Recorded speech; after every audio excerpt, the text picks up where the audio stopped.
oh ola tika kan start nga lang ni mena khanin tutorial ni lawa teng le support of man chi how le tra how le ni phung ve kan so tuna chuanin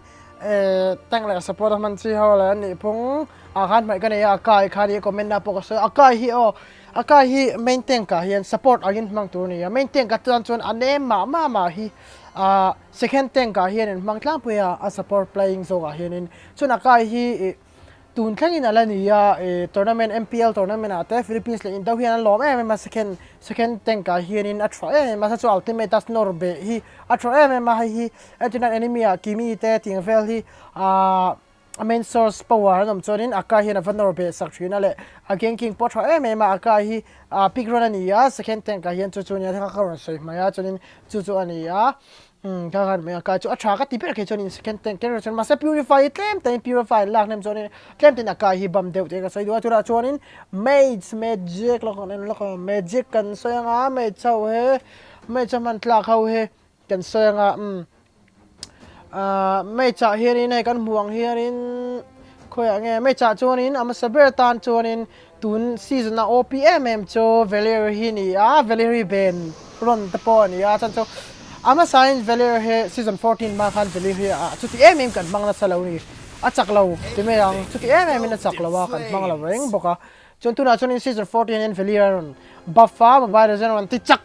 vara chon kan be na kan mang ro na kan mang le pro how chon aron chakani hi kan zero nge kan mang nge an pia ti ka chaklo ve la chon tu ma kan mang du la ba chon chon mang le du me mind game again ka va sai ni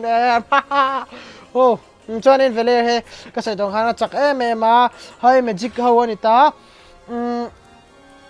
magic a hian in magic assassin oma chu panin oma ni ta da le magic panin oma magic assassin panin nam chu ka sai tong khanin gusen le selina nia ma saberin gusen hi kan tianga a chak me mangot hem skin tring tat gusen ni ma saberin a chwa me ma assassin magic assassin ania ka sai tong khanin magic assassin selina le gusen le karina ka sai thengil de karina an nia magic assassin hi early hi ran damage na me ma ka sai tong khanin ka titira ma sa po gusen chu ja ka soi faka atra ma bursting atra ma se gusen hi soloing ai ma chonin dua atra ma antiran grok nen mo kal dunin ganking grok nen mo grok hi thade ubera khufra po thade ma se khufra hi na counter ko me gusen he khufra hi na taule thina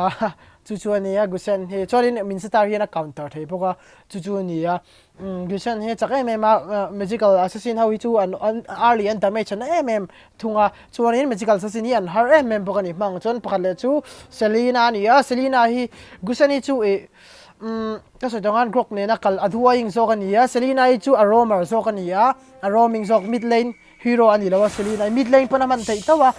mid buff lak thei tawa ma sa chu chonin aroming zo kina tha ma selina he gusen ka chu mid laning zo kan ya chu chen ya assassin an ya gusen le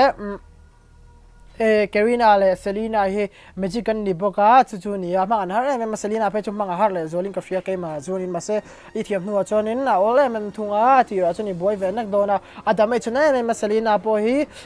invading atra ma misul de buff invade po tra ma Selina ma se chuti ma hero an manga thiam hal mai thei ka chu ani lawani te ka sai do chu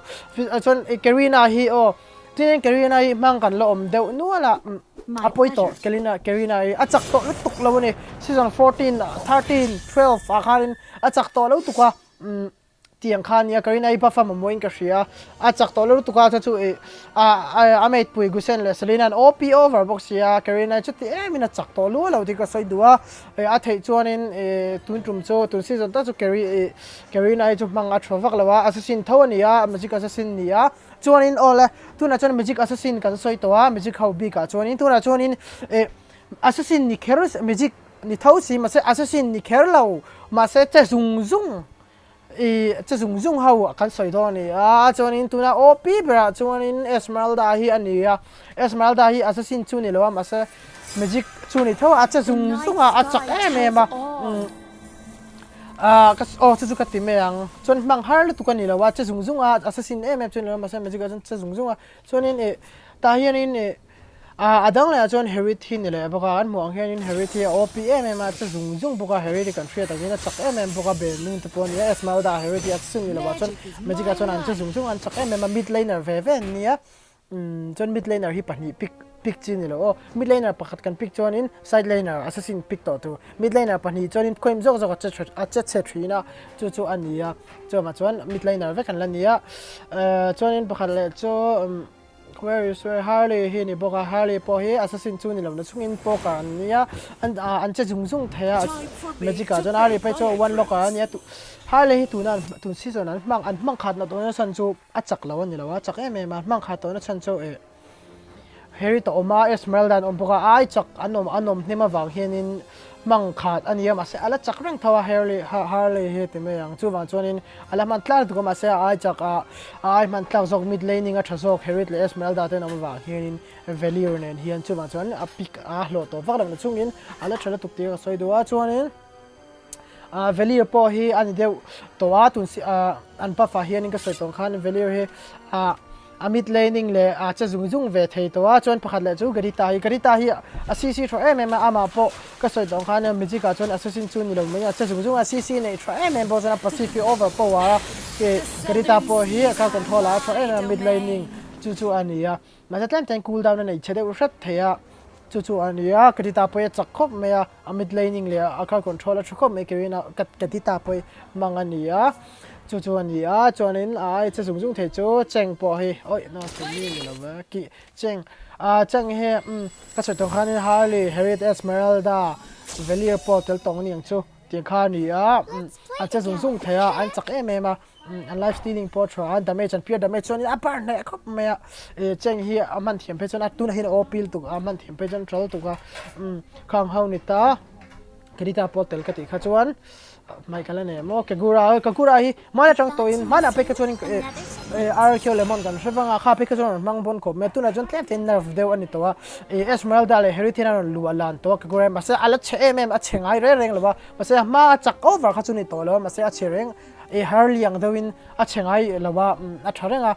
cha mang chuni thelo chan chu heritage le Esmeralda yan tun chu ron dominate ma valier ti opile verin heritage le Esmeralda ron dominate ya tiang kha ni ya atwa ma ka gura pa cha zung a mi jigan ya sa clubs boy tu na hian ba fa man tlak boka sa clubs boy mi jikin nung bon fat we kan vat tlem ra so sa clubs boy tu na hian ba fa man tlak te sai duwa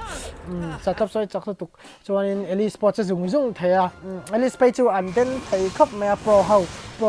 tel kan en na sa tiang kha ni ya Ellie Sport in live stealing atwa cha zung thai boka mid lane hero de vekan ni ya tiang kha ni a lo bera kalpui grok ki nei grok player mo khufra player mo poker tank nei a tha chon lilia po he lilia op khom me mang thiam chonin tiang khe ni ya ama po acha zung theya ultimate po ni tamna in kha teleporting ni ya tiang kha ni acha zung the weak hero ni lo mid lane hero ni a solo mmc ni lo tiang kha ni ya chuan ka soi thei dai hopi li tuk pakhat tu na hian linok se Linux le grok an pick to chuanin an thiam ve fe chuan team an carry top thei tia ka soi du ni aten tuk Linux si angai na amlo Heritage Esmeralda tuna tun season a hi chuanin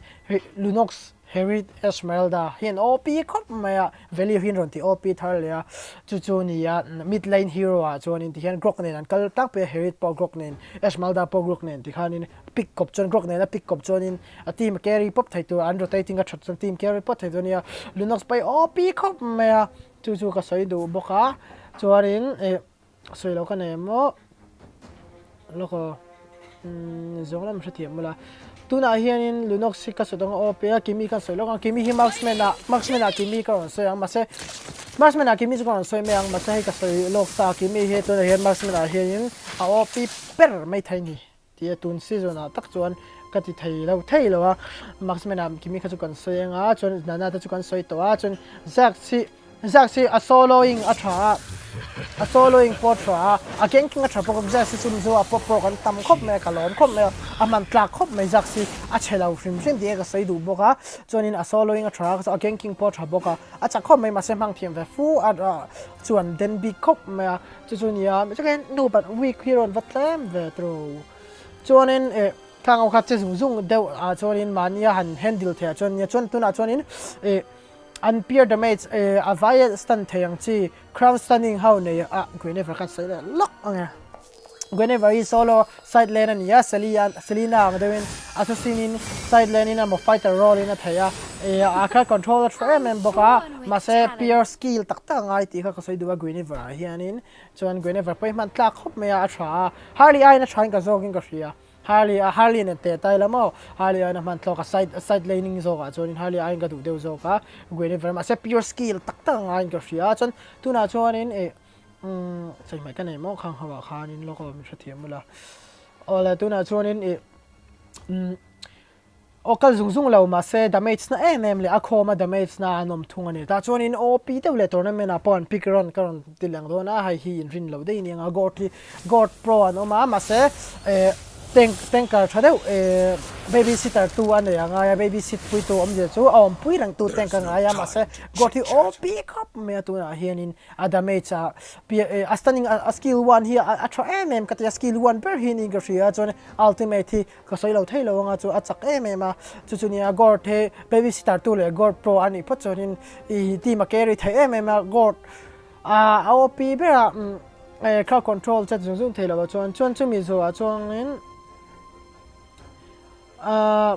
vaccine เลยเวลที่กัดเตะได้ว่าอันชัดดานะเห็นเวลที่กัดดูเดียวโจกจะมา vaccine ไอจวนินเห็นจะจุ่มเทเรามาเสเปียก control จวนินก็ใส่ตรงขานินgo to op เบอร์ก็ใส่เราเทเราให้ก็ใส่ยัง go to op เบอร์เตียงจวนินชวนอเดตปอยจะเท่านั้นตรงนี้อเดตไอจวนิน go กัดดูเดียวโจกมาเตียงขานี่จวนนี้มาเซ babysitter เนี่ยไงเต็งอมปุยตุตับปันเนี่ยไงอารอราฮีganking ก็ชักเขาแม่บางทีมตันเพชรอารอราเดนเนี่ยมันเด็กก็สวยดูว่ากอดมาเซอารอราดิสตันเดี๋ยวตับปันเนี่ย stunning ฮีปอยโมเบอร์โซกา appear บัสไอน์จู่ปอยโมโซกาอารอราฮีชัวเด็กก็สวยดูว่าจวนนี้ vaccine เลยเวลจู่อันชัดเท่านั้นจุงไอจวนนี้กอดโมอารอราฮีก็ดูเดี๋ยวโซกเท่านั้นจุงเวลปอดชัดเท่างั้นfirst side จู่ตุน season จวนนี้ทีละ season จันทีละดวงขันินมันจะที่มันหลักอันนี้เราอันนี้เราอาจารย์จู่ babysitter แต่งปอนในมาเซอันstunning อันนี้ box เรา first side เห็น babysit ตู้แต่งในมาเซultimate กันมังขันินดิ่งจัดจ้ะค่ะเตียงขันินวางขันินถ้า all ตอนเท่าว่าจู่อันนี้ stunning อันนี้เช่ทุ่งปกข้างเอาค่ะmagic ลำปังนิพดเสสวยไหมกันนี่เลยมั่วฟาร์มีเสส support อาหารกระนั้นสวยตัวจวนที่ขานสวยไหมกันนี่แล้วเราดำเสียหลังเสีย